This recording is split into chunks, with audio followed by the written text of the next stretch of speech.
Hurmatli erkaklar, qulog'im tinchsin desanglar, ayolning qulog'i bittagina holatda tinchiydi. Hayotingiz bu darajada eshitganman-da Dildora. Siz nimalarni va'da qilasiz? Sizga va'da bergan narsalarimni o'tib berishimga kafolat beraman. Lekin dalshi sizni hayotingiz o'zgaradimi, o'zgarmaydimi, bu sizni javobgarligingiz. Yaratgan egam bizni rozi qila olmayapti-ku. Ko'zlarimiz bus bo'lib turib, ko'rib turib, yurib turib, aql farosatimiz joyida shukr qilmayapmiz-ku, doim nimadir kam-ku. Bir narsani tan olib aytasizmi? Kursni deyarli 90% ayollar tashkil etadi. Ayolning 9 ta nafsi bor ekan, bitta aqli bor ekan. Ayol Erkakning urg'ochisi.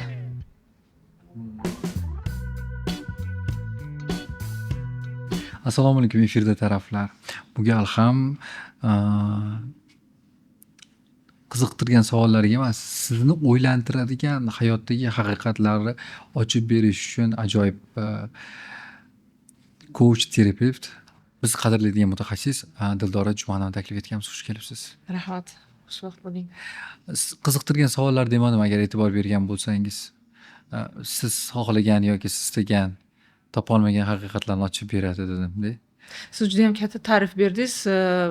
Shu ta'rif berganingizda qanaqadir jim etib hayajon bosdi. To'g'risini aytdim. Demak, haqiqat bu. Reaksiya berdi. Tanangiz. Tana gapirib yubordi. Tana gapirib yubordi. Nima uchun bunaqa dedim? Masalan,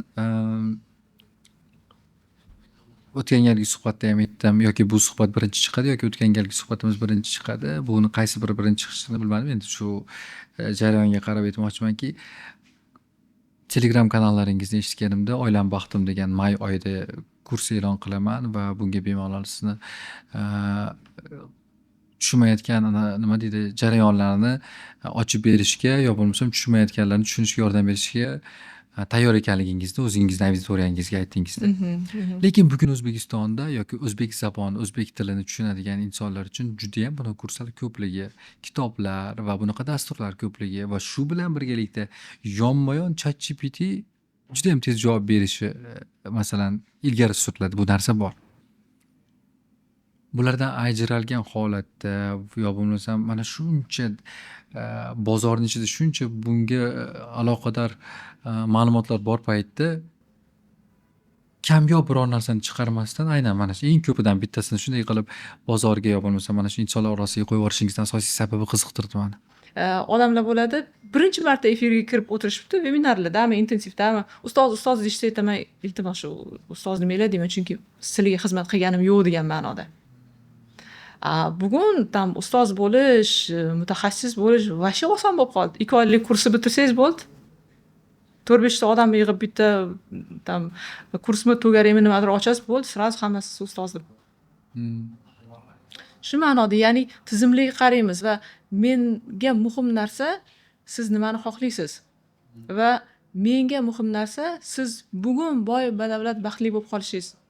Menga qiziq emas, nima uchun siz bugungi ahvolingizga keldingiz? Xo'p, ota-onangiz o'qitmagan ekan, xo'p, turmush o'rtog'ingiz sizni o'qitmas ekan, pul bermas ekan, e'tibor bermas ekan, boshqalarga kelganda mard ekan, sizga kelganda ozgina qurumsoq ekan. Bu narsalar qiziq emas menga.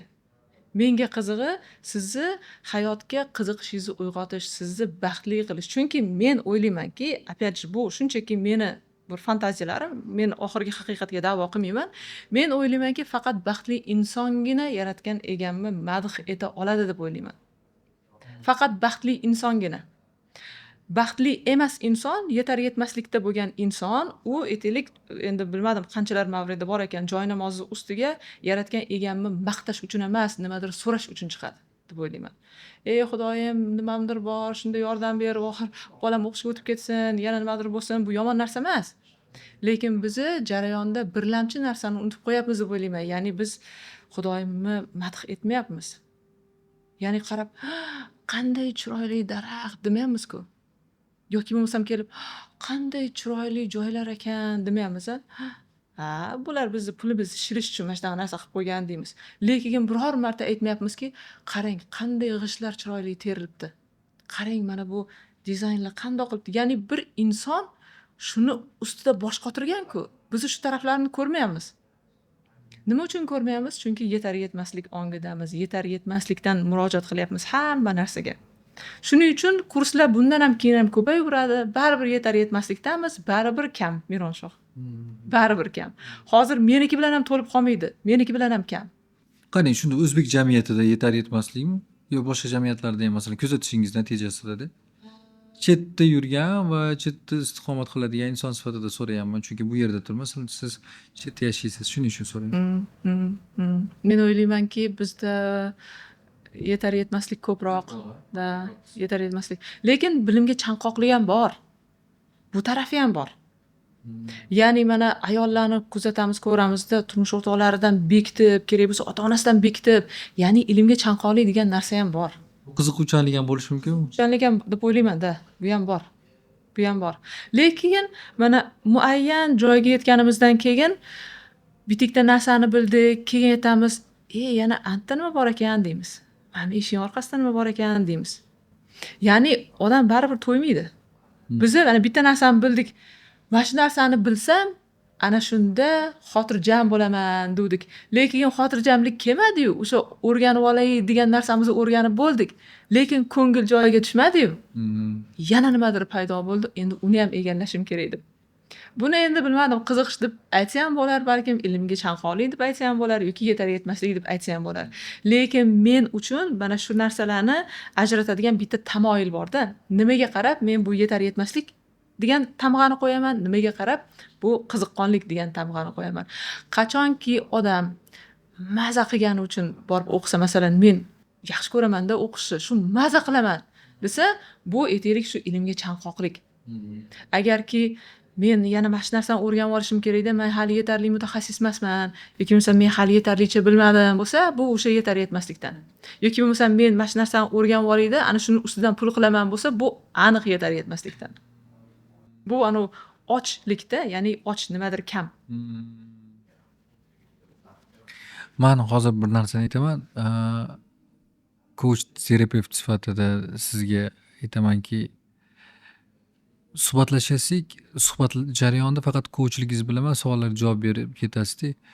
Men bugun tomoshabinlarga aytmoqchiman, ro'paramdagi inson coach terapevt deb tanishtiraman va ular yetarlicha bilimga va bundan tashqari bizga aytgandan tashqari bilimlarni ham bugungi kungacha olib kelayotganligini bilganim uchun bu haqida ma'lumotga egaligim uchun aytamanki, terapevtligingizni qayerda ishlatasiz yoki mana shu suhbat jarayonida ham ishlatiladimi? Hech men hozir suhbat jarayonida coachlik qilib ketayotganingizni bilaman-da, lekin terapevt degan joy qayerda ishlaydi? Bu xuddi bir jarrohlik amaliyoti. Suhbatlarimizdan bittasida aytdingiz, bir qanaqadir jarrohga o'xshaysiz deb. Ya'ni mana jarroh nima qiladi? Yiring bo'lib qolgan joyini kesadi, siqadi. Bu birinchidan og'riqli. Ba'zan bo'ladiki, gaplarim ko'pchilik uchun og'riqli. Auditoriyam aytadi, sizni eshita olmaymiz deyshadi, juda ham qo'pol gapir ekansiz deyshadi, chiqib ketishadi. Keyin aytaylik o'quvchilarimga, boshqalarga aytishadi, yo'q, biz bilan eshita olmaymiz deyshadi, og'riqli deyshadi. Bu jarrohni qilgan ishi ham xuddi shunaqa emasmi? Ya'ni u kesadi, bu birinchi og'riq, keyingisi sizni siqadi yarangizni. Bu ikkinchi og'riq, keyin yiring chiqadi, bu уже yoqimsiz. To'g'rimi? Yiringga qarash yoqimli emas-ku. Shu yerda tugasa qaniydi? Yo'q, yana dori soladi, u battar achitadimi? Mana shu bilan odam davolanadi. Yaxshi gap bilan emas, yaxshi gap bilan odam uxlatiladi, uyquga solinadi. Yomon gap bilan, sovuq suv bilan uyg'otiladi. Siz boshqacharoq kasb tanlasangiz bo'lmasmi? Buni ayting, srazu jarroh bo'lmaymanmi deng. Shuni o'ylab qoldim hozir. Ekspert mana shu coach mutaxassis va terapevt yo'lidan ko'ra osonroq yo'l ham bor edi. Yo'q, menimcha shunisi to'g'ri Miroshoh. Chunki qo'limga pichoq tushsa yomon bo'ladi-yu. Pichoq tushmagani, qo'ying shu so'zda qolavering. Efirda qolavering. Efir unsurida qolavering demoqchiman-da. Efir bu energiya ma'nosida. Shunda qolavering. Ya'ni hech kimga talofat yetmaydi-da, bo'lmasam birovni bir narsa qilib qo'yaman. Shu yuqorida biz gaplashganimizda oila baxtim degan mana may oyida shu oyda shuni kurs e'lon qilindi dedik-ku. Bir narsani tan olib aytasizmi? Kursni deyarli 90% ayollar tashkil etadi. Shunda erkaklar dono deya olasizmi? Erkaklarda donishmandlik bor, bezuslovni. Bu tortishadigan даже masala emas. Da, donishmandlik bor. Donishmandlik bor. Lekin bu siz kursingiz bilan bog'liq emas. Endi shunaqa qilib bo'lib aylantirgim keldida, ya'ni kursingiz shu ayollar erkaklar nima uchun kamligini sababi erkaklar donoligiga yo'ysa bo'ladi. Qarang. Bitta ajoyib jumlani eshitib qoldim-da shu kunlarda. Ayolni 9 ta nafsi bor ekan, bitta aqli bor ekan. Erkakni 9 ta aqli bor ekan, bitta nafsi bor ekan. Darhaqiqat shunday. O'shaning uchun ayollar o'shaning uchun ekanda to'ymasakligimiz. To'ymaymiz, nima bo'lsa kam, nima bo'lsa yetmadi. Qizil ko'ylak olib kelsangiz, men oq ko'ylakni xoluvdim. Oq olib kelsangiz, yo nima bu oq? Nima bu qanaqadir toza oq emas, yoki bo'lsam, bunaqa oq bo'lmaydi, sal kirchimolroq oq bo'lish kerak. Chunki 9 ta nafsimiz ekanda bizda. Shu juda bir nafsoniy qilib yaratilgan ekanmiz biz ayollar. O'shaning uchun erkaklarni 9 ta aqli bor ekan, bitta nafsi bor ekan. Bu narsa masalan erkakni o'sha nafsi bu kerak bo'lish ekan. Ya'ni priznание ekan. Erkak kishi aytaylik kerakligini bilish xohlar ekan. Aqlli, e'tirof etilishni xohlar ekan. Mana yaratgan egam ham madh etilishni xohlaydi. Xuddi shunaqa qilib erkak kishi ham e'tirof etishini, kerakligini bilishni xohlar ekan. Lekin ayol aqlli bo'lishni ham xohlaydi, kerakli bo'lishni ham xohlaydi, sevishni ham xohlaydi, sevilishni ham xohlaydi, ilmli bo'lishni ham mana shuda. Shu to'ymasakligimizdan bugun boshimiz balodan chiqmayapti-da, Mironshoh. Qo'shilasizmi? O'zi aslida qanaqa bo'lishi kerak? Shunaqa o'zi aslida mana bunday bo'lishi kerak degan bir anaqa ham bormi? Ya'ni bir yo'q-da, shunaqa qilib yaratilganmizda, поэтому уже sizlar ham bizni tushunishga, boshqa qilishga harakat qilishdan to'xtasanglar ham bo'ladi, Mironshoh. Kimdir menimcha televideniyadami kimdir savol berdida, shu ayollarni qanday tushunsak bo'ladi? Tushuna olmaysiz. Ayollar o'zini o'zi tushunmayapti, biz ham tushunmayapmiz. Tushunishga harakat qilib o'tirmanglar. Bizni borimizcha seving. Shu. Seva olmaysizlar, sevish qiyin, lekin boshqa yo'l ham yo'q. Ularni oddiy tushunsak, shu bo'yicha qabul qilsak, ular bizni shu bo'yicha qabul qilsa, balki mana bunday oila baxtim degan kurslar kerak bo'lmay qolar. Ehtiyoj qolmasding-da. Ehtiyoj qolmas. O'quvchilarimga, ishtirokchilarimga aytaman-da, shunday bir kun kelishini orzu qilamanki, ular unda ana shu kunda siz meni yonimga bilim olishga, biron narsani o'rganishga emas, shunchaki suhbatlashishga kelasiz. Men orzu qilaman, qachon yetarkanman o'sha kunga deb. Va bugungi kunda ana shunday bir oz bo'lsa-da o'quvchilarni bir hamjamiyatga egaman o'zimni odamlarimga, ya'ni ular biron narsani o'rganishga, yana nimagadirdan tashqari shunchaki suhbatga kelishadi. Dildora nima qilyapsiz deyishadi, mana shunaqa qilyapman, qachon boshlanadi, necha pullar bo'ldi. Kimga murojaat qiling deyishadi, bo'ldi, yordamchilik bo'ldi. Ya'ni nima o'tasiz, nima qilasiz, qiziq emas deyishadi. Prosta qanaqadir harakat qilayotgan ekansiz, shunga kelamiz deyishadi. Ya'ni shu orzuyimga hamin qadar yetdim. Bir zamonlar faqat orzu qilardim. Qachon bir odamlar kelsa-da, mana bu narsa nima edi? Nimaga bunaqa bo'layapti? Bu yerda kim aybdor degan narsa emas, chunki menga aybdor topish qiziq emas-da. Hacha biz aybdor qidiradigan qavmimiz. Bizga ayting, ko'rsating kim aybdor. Bizni yaxshi ko'ramiz-ku. Ota-onam aybdor, shular o'qitmagan ekan, bugun shunaqa. Ota-onam aybdor ekan, ota-onam meni solishtirgan ekan, shuning uchun bugun omadsiz ekanman. Onam so'ramasdan qo'l oyog'imni boylab erga berib yuborgan ekan, shu vashi maza qilamiz-ku biz bugun. Anu aybdorlarni topib olib, kim aybdor bo'lsa bor, lekin o'zimiz aybdor emasmiz-da. Bitta narsa hozir mana shu aybdorlik haqida gap ketganda, bu juda bir modaga chiqqan narsa-da.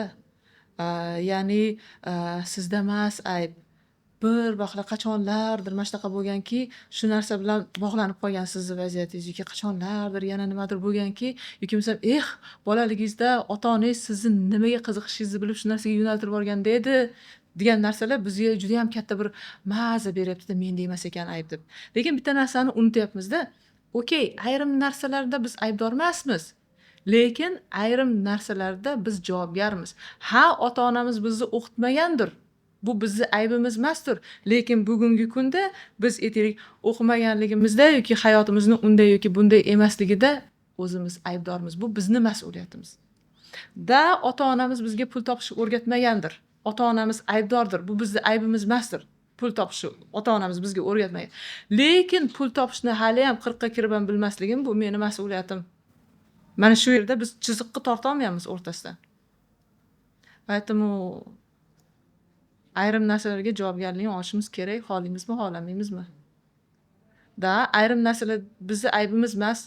Mana yevreylarni ham gapi bor deyishadi-yu, agar sen kambag'al oilada tug'ilgan bo'lsang, bu seni aybing emas, no kambag'al bo'lib o'tib ketsang, bu как раз saniki deb. Da. Bizni ota-onani tanlamaymiz, qarindosh urug'ni tanlamaymiz, da. Lekin o'zimizni qanday sharoitda yashayotganimiz uchun javobgarlik bizning zimmamizda. Biz o'zimiz qilib olishimiz kerak. Bizga nimadir yoqmayaptimi? Yoqadigan qilib olish bizning javobgarligimiz, bizning mas'uliyatimiz. Mana shu narsani tushunib yetishimiz kerak. O'yga cho'mib qoldik. Shuncha ilmlar bor, nimaga hali ham bularga ehtiyoj borligi hamda. Mana shuni yillar davomida aytib kelasiz-ku, masalan. Yillar davomida aytib kelasiz, bu haqida yana o'zingiz ham o'rganasiz, bilib turib. Yana nima deydi Dildora Jumanova? Siz meni eshitmaysiz, deydi. Siz meni eshitmaysiz deyman-ku, hech kim bir-birini eshitmaydi Mironshoh. Agar biz kimnidir eshita olganimizda, shak shubhasiz farzand ota-onasini eshitgan bo'lardi. Lekin odamlar aytadi, qanaqasiga Dildora opa sizlar bizni meni eshitmaysizlar deb aytasiz. Mana darsingizda o'tiribmiz-ku deyshadi. Eshitish bilan eshitish farqi bor. Qachon biz eshitgan bo'lamiz deyshadi. Qachon eshitgan bo'lasiz? Qachonki qilmadigan ishni qilmasangiz, ashunda eshitgan bo'lasiz. Yurmadigan yo'ldan yurishdan tiyilsangiz, ashunda eshitgan bo'lasiz. Qil degan ishdan qolmasangiz, ashunda eshitgan bo'lasiz. Qaysi ota-ona, qaysi bola bugun ota-onasini eshityapti?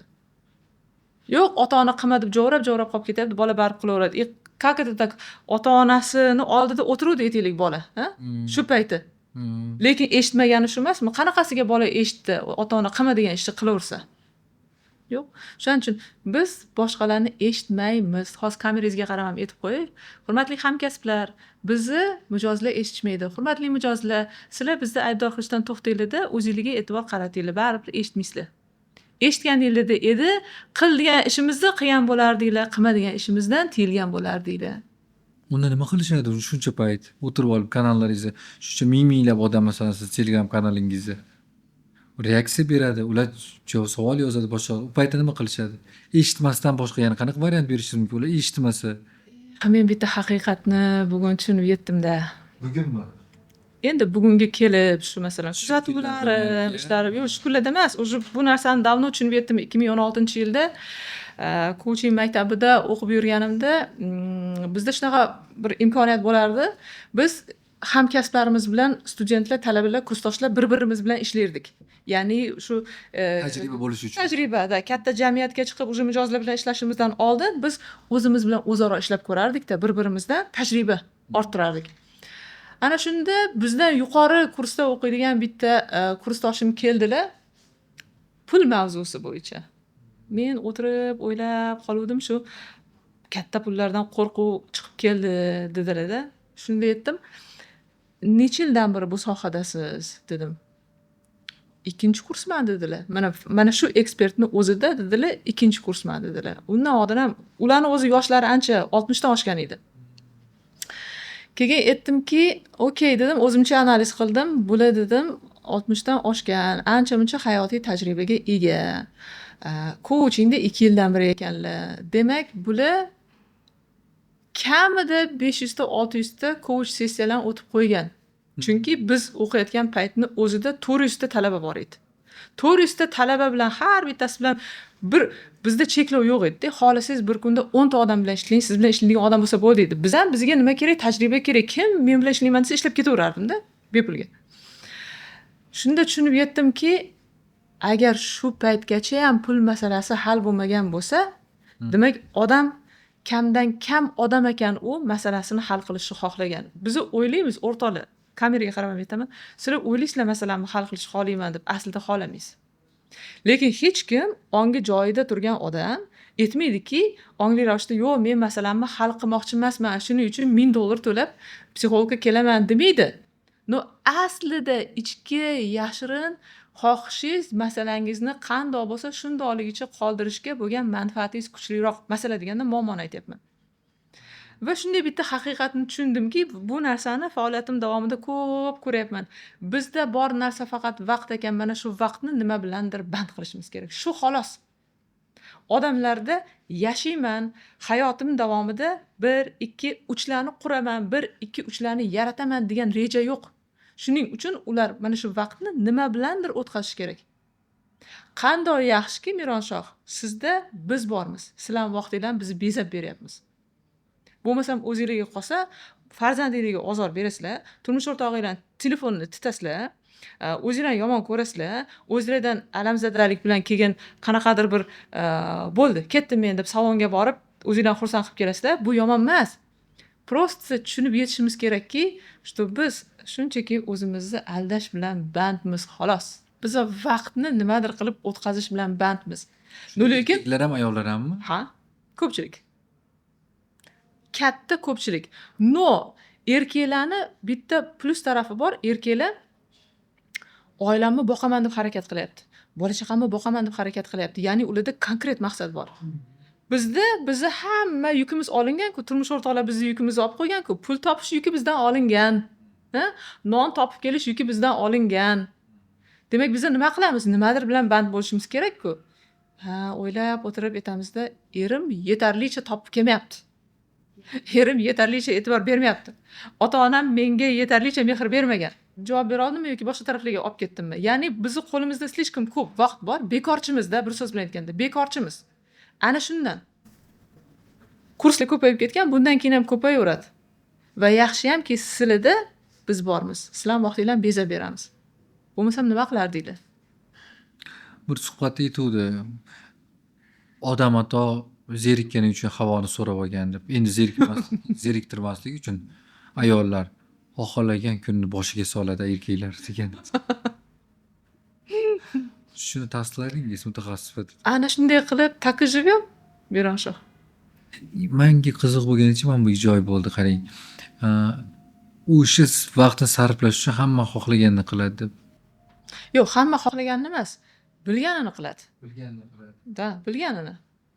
Agar masalan, misol uchun, siz ishingizdan tashqari masalan podkastlar yozasiz, suhbatlar o'tkazasiz-da, sizni bilganingiz shu. Agar siz g'isht terishni bilganingizda g'isht tergan bo'lardingiz. To'g'rimi yo'qmi? Tushundim, albatta. So. Demak, ayol kishi agar u biron narsalarni bilmadim, to'qishi, tikishi bilganda, to'qish, tikish bilan chevarchilik bilan shug'ullangan bo'ladi. Lekin u uni bilmaydi. Pishirishi biladi. Pishiriq bilan band bo'ladi. Chunki tikishlarni bilmaydi. Agar hech narsani bilmasa, erini orqasidan surishtirish bilan band bo'ladi. Siz hech xavotir olmang, biz topib olamiz. Bizda fantaziya zo'r. U sizlar u faqat topib kelishim kerak, mashina olishim kerak, uyni kengaytirishim kerak deb sizlarni ana o'y xayolinglar juda cheklangan, juda bundoq tartibli-da. Bizda fantaziyaning chegarasi yo'q. Topib olamiz nima qilishni. Hech xavotir olmanglar. Bu topgan narsangiz xayolingizda bo'lsa ham uni haqiqat deb ishona olasizlar. Qarang, shunda fantaziya kuchlimi erkaklarga nisbatan sizlarda? Mana ruhiy holatini, psixologiyasini oladigan bo'lsak, ayollarda kuchlimi?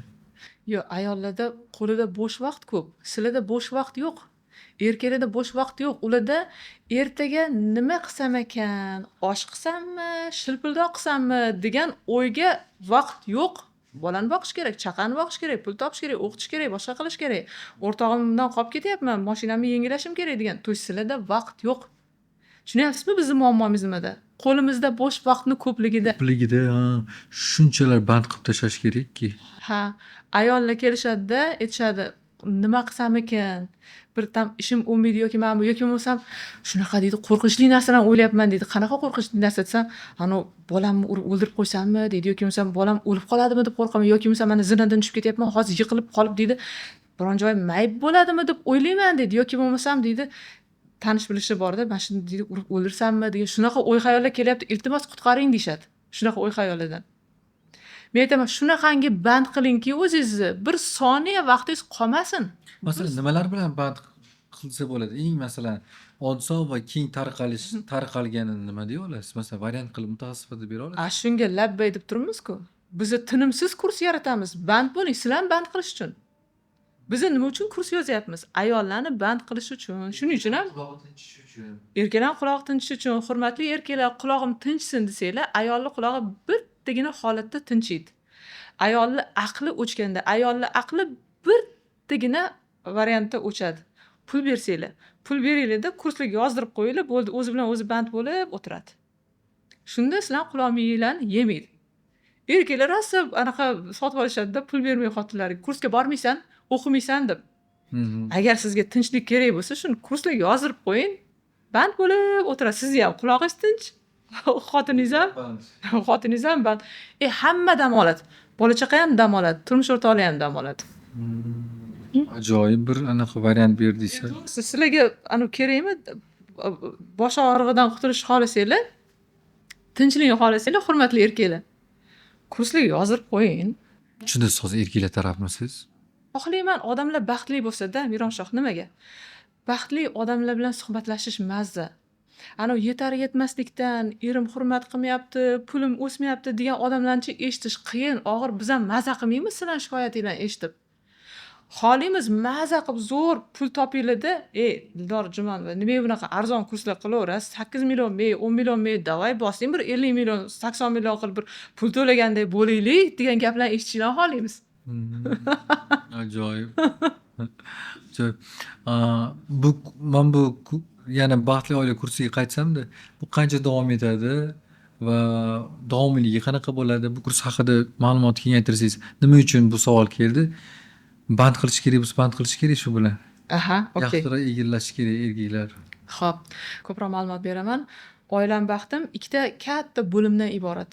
Bu bo'limni birinchisi erkak va ayol deb nomlanadi. Ikkinchisi xotinlarga bag'ishlangan. Nima uchun oldin erkak va ayol? Bizi xotin bo'lishdan oldin erkak yoki ayol bo'lishimiz kerak. Biz bugun jamiyatda nimani ko'ramiz? Oldin qiz bola, keyin kelin bola. Ya'ni birovning uyida haligi qiz bola, kelin bola bo'lishda davom etaveradi. U hech qachon ayol bo'lmagan, yetuklikka ega bo'lmagan. Oldin aytaylik, ota-onasidan mehr kutardi, endi turmush o'rtog'inikiga borib, turmush o'rtog'idan, qaynotasidan mehr, e'tibor, tushunchani kutishda davom etadi. Bizi turmush qurib erkak va ayol da, ya'ni va rafiqa bo'lishdan oldin erkak va ayol bo'lishimiz kerak. Shundan keyin bizi xotinlar tizimiga qaray olamiz. Xotinlar tizimi bular bizda maqollarimizda ham aytilgan xotin qo'sh ho'kiz deb. Bittasi hadib boqadi, ikkinchisi faqat yeb o'tiradi emas. Ikkalasi ham teng qo'shish kerak, oilaga hissasini qo'shish kerak. Kursni davomiyligi 2 oy, juda ham katta kurs, juda ham jiddiy ish. U jonli va tasmadagi yozilgan darslardan iborat. Undan keyin ham dars tugatgandan keyin ham dostib bo'ladi, qo'shimchalar bo'ladi. Ya'ni auditoriyangizni kelishiga qarab 3 oydan 5 oygacha band qilib beraman. Juda oddiy qilib aytadigan bo'lsak, tijorat tilida aytadigan bo'lsam, tarifiga qarab 3 oydan 5 oygacha band qilib beraman. Hurmatli erkaklar. Bunda aytiladigan gaplar yoki bunda qo'yiladigan o'sha ma'lumotlar qayerdan kelib chiqib berasiz? Ya'ni o'sha o'rganganlaringiz, kuzatuvlaringiz natijasida olingan fikrlarni shunga jamlaysizmi? Yoki alohida bu uchun qanaqa dasturdanmi yoki qanaqa kitobdanmi yoki nimadandir foydalanasizmi? Darslar hammasi tizimli qonun qoidalarga asoslangan. Bizi bu dunyoga bitta o'zimiz kelib qolmaganmiz, bitta o'zimiz emasmiz. Biz ota-onamizni tizimini bitta bo'lagimiz. Ota-onamiz bilan qarindosh urug'larimiz deb nomlangan tizimni bitta bo'lagimiz. Undan u yog'i mahallamizni bitta bo'lagimiz, qishlog'imizni bitta bo'lagimiz, respublikamizni bitta bo'lagimiz. Va mana shu tizimni qonun qoidalariga asoslangan. Siz o'zingiz uchun bitta ko'rinishda yashashingiz mumkin. Lekin jamiyatni bir qismi o'laroq boshqacha yashaysiz. Erta jamiyatning qonun qoidalariga bo'ysunishingizga to'g'ri keladi. Uyingizda, masalan, uyingiz ichida xohlaganingizni qilasiz. Erta qonun qoidalarni siz qo'yasiz. Lekin xotinlar, ular bo'ysunishga majbur bo'lgan qonun qoidalar bor. Siz bo'ydoq ekansiz, xohlaganingizcha yashardingiz-da, lekin kimgadir uylandingiz, uje xohlaganingizdek yasha olmaysiz. Erta uje o'zini talab qiladigan talablari bor, o'ynaladigan o'yinning qonunlari bor. Xuddi shunaqa qilib ayol kishi ham o'zini oilasida, ota-onasining qo'lida o'zi bilgancha yoki bir muayyan yo'lda yashaydi. Turmush qurgandan keyin erta boshqacha qonun qoidalar. Oilada farzand paydo bo'lgandan keyin boshqa qonun qoidalar o'ynay boshlaydi. Ertaga ro'zg'or kirib keldi, u yerda uje boshqa qonun qoidalar. Mana shu qonun qoidalar hech qayerda o'rgatilmaydi. Maktab programmasida ham yo'q, institut programmasida yo'q, kurslarda ham yo'q. Ana shu tizimli qonun qoidalariga kattalik, kichiklik, tenglik, oldi berdi, mendan sizga, sizdan menga degan narsalar. Mana shu narsalar, ya'ni jiddiy ildizlar ko'rsatiladigan dastur. Hozir menga savol kelibdi. Men shu savol javobini aytib o'tib ketdingiz, yozib qo'ygan edim. O'shani darslikdagi bo'limlarni nomlaridan bir ikkitasini keltirib bera olasizmi? Ha, albatta. Masalan, birinchi bo'limda erkak va ayol bo'ladigan bo'lsa, nima uchun erkak va ayol bir-birini tushunmaydi? Erkak va ayol bular ikki xil qutbiy aytaylik xilqatlar. Erkak kishi tamomila boshqa. U umuman boshqa. Jismoniy ham, o'y xayoli ham erkakka qiziq va chiroyli bo'lgan narsa ayolga qiziq va chiroyli emas. Ayolga aziz bo'lgan narsa erkakka umuman tushunarsiz narsa. Ayollar masalan tushunmaydi. Nima qilasiz? Shu choyxonaga borib deydi. Shu pulni, shu masalliqni olib kelib bering, o'zim zo'r osh qilib beraman deydi. Siz aytasiz, "Sen tushunmaysan" deysiz. To'g'rimi? Ayol kishi aytadi, "Mana buni yaponskiy jenfer chiqibdi-da" desa, siz tushunmaysiz. 3 ta yaponskiy jenfering bor-ku, siz u 4-sini xohlaydi, lekin siz buni tushunmaysiz. Qutbiyliklar, erkak va ayol nima uchun ular bir-birini tushunmaydi? Kim nimaga javob beradi? Ayol nimaga javob beradi? Erkak nimaga javob beradi? Masalan-da, bu ayol va erkaklarda. Bo'limlarni bir 6 ta darsliklarni aytaylik, hozirgi ikkitasi. Er-xotinlar bo'limida nimani ko'ramiz? Masalan, er-xotinlikdan ma'no nima? Oiladan ma'no nima? Qumga qurilgan oila. Ko'pchilik aytadi-da, biz uchrashib yurardik, hammasi yaxshi edi. Yoki turmush qurishimizdan oldin turmush o'rtog'im boshqacha edi, yoki misol boshida boshqacha edi. Keyin biz oilali bo'ldik, kelin aynidi yoki kuyov aynidi. Rostdan ham kelin aynidi, kuyov aynidimi yoki biz ularni bilmasmidik? Ha, biz bir-birimizni yigit yoki qiz deb bilardik. Lekin masalan, biz turmush quradigan bo'lsak, sizni tam oila boshlig'i sifatida ko'rmaganman-ku. Endi ko'ryapman-ku. Demak, kuyov aynidi emasdan, men kuyovni bilmas edim, men yigitni bilardim. Ota-onam ham yigitni kandidat, ya'ni nomzodni bilyapti. Lekin u ertaga oilani ichida qanaqa oila boshi bo'ladi? Ota-onasini davrasida qanaqa? Qiz bilan svidaniyaga chiqqanda yigit akam atirlarni sepib, chiroyli bo'lib kelgan mard, ota-onasini oldida qanaqa? Tamomila boshqa odam bo'lishi mumkin. Поэтому kuyov aynimadi, kelin ham aynimadi. Biz просто kelinni, kuyovni bilmas edik. Tanimas edik. Da.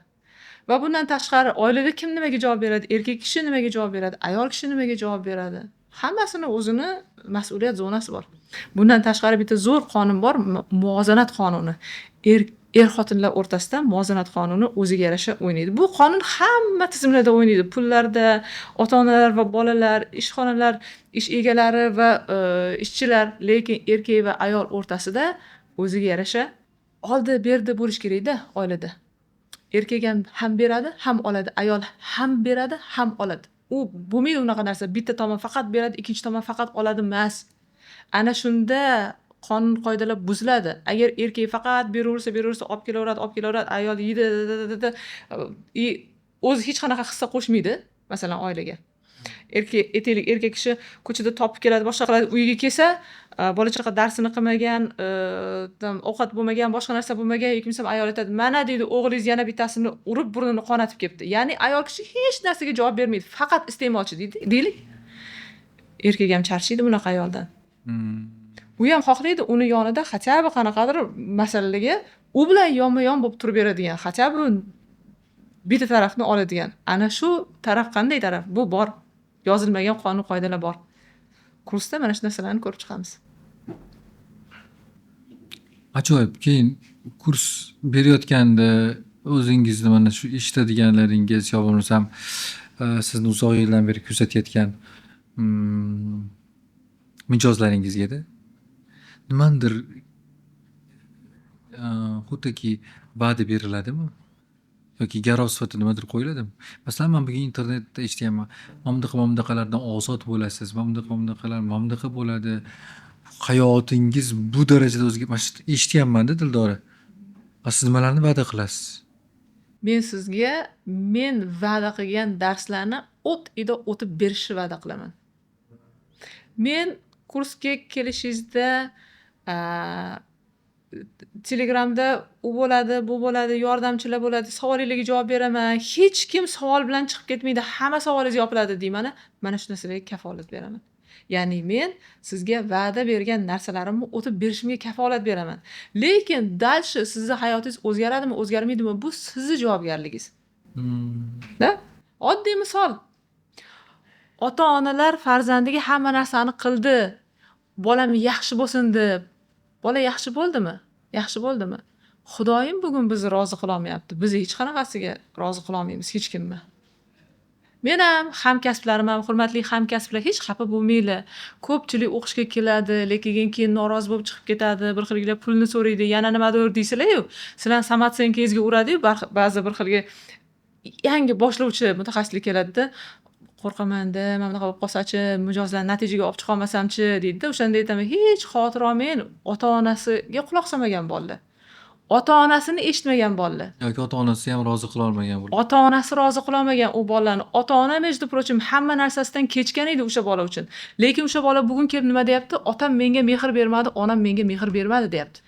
Yaratgan egam bizni rozi qila olmayapti-ku.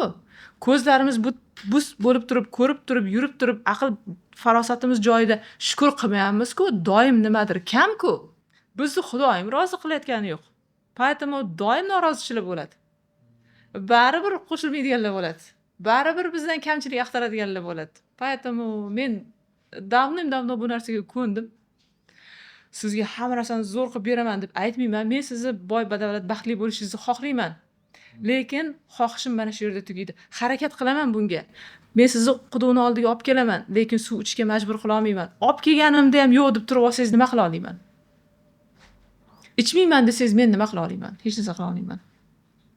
Dildor, mana farzandlar, bolalar haqida gapirdingizda, meni e'tiborimni oxirgi kunlarda bir narsa tortyapti. Toshkent City hududida turaman. Bizning ko'chamizda tez tayyorlanadigan ovqat qilinadigan shunaqa shoxobchalar deyiladimi, shunaqa bir do'konlar juda ko'p. Aksariyatini bugun anime, ya'ni o'sha Baliqcham, mana mushukcham. mushukka, tulki, yarim hayvonni rasmlari bormi yo o'zini shu qiyofaga keltiradiganmi yoki qanaqadir multfilm shunaqa qahramonlariga taqlid qiladigan yoshlar egallaganda e'tirozim yo'q. Ya'ni balki biz ham yosh bo'lganimizda shunaqa oqim kirib kelsa yoki shunaqa bo'lsa balki qiziqib ham nimadir. Lekin o'ylab qolyapman. Bu bolani ruhiyatidagi qaysi bo'shlig'iga jo bo'ladi? Qaysi bo'shlig'i uchun bu narsa unga yoqib qolayotganligi? E'tibor yoqib e'tiborsizlikdanmi, ota-onalarga kerakli e'tiborni ololmaganidanmi? Yoki ular shu animelar oson yashaydimi ularga nisbatan, ularning o'yi bo'yicha? Tushunmayman. Bunga javob bormi yo'qmi bilmadim, lekin shuni sizga so'ramoqchi bo'ldim. Qarang, bugun odam bo'lish odamga or bo'lib qoldi. Odam bo'lgisi kelmayapti. Ayol ayolligidan norozi, erkak bo'lmoqchi. Erkaklar erkakligidan rozi emas. Bolalar bolaligidan rozi emas. Mushuk bo'lmoqchi, baliq bo'lmoqchi, xullas. Oldin ayrim millatlar o'zini millatidan or qilardi. Bugun odamzod odam bo'lishdan or qilib qolyapti. Undan ko'ra mushuk bo'lsam-chi? Undan ko'ra kuchuk bo'lganim yaxshi. Debdi. Tabiiyki hamma narsaning sababi bo'lgani kabi buni ham sababi bor. Va men bugun bolalar ota-onalariga egaligiga juda katta shubhalarim bor. Bugun bolalar ota-onasi bilan bitta dasturxon atrofida o'tirib ham ota-onasiga ega emas. Men aytaman, biz ota-onamizni taniymiz, buvilarimizni taniymiz va даже уже shu prababushka, pradedushkalarimizni ham biladiganlarimiz bor-da. Masalan, biz o'zimiz ham oilada juda qiziqamiz, so'rab uydagilarni juda so'roqqa tutamiz, aytib bering, kim bo'lgan, dodam kim bo'lgan, katta dodalar kim bo'lgan deb qo'ymaymiz-da. Lekin yana shu bilan biz shunaqangi bir jamiyatga asos soldikki, bu qatlam tug'ilishi bilan babushka, dedushkalar tomonidan katta qilindi. Ya'ni ota-onalar farzandlarini yoshligidan aytaylik tashlab chet elga ketyapti. To'g'ri, iqtisodiyot deyapmiz, ota-onachi har doim bolasini yaxshi boqishni xohlagan. O'sha azalobod zamonda ham hozir ota-onalar shu chet elga ketishdan maqsad yalla o'qib yuraman deb ketayotgani yo'q. Bolalarimga yaxshi joylarda o'qitay deb, yaxshi kelajak beray deb, yaxshi sarpa qilay, yaxshi narsalar qilay debda.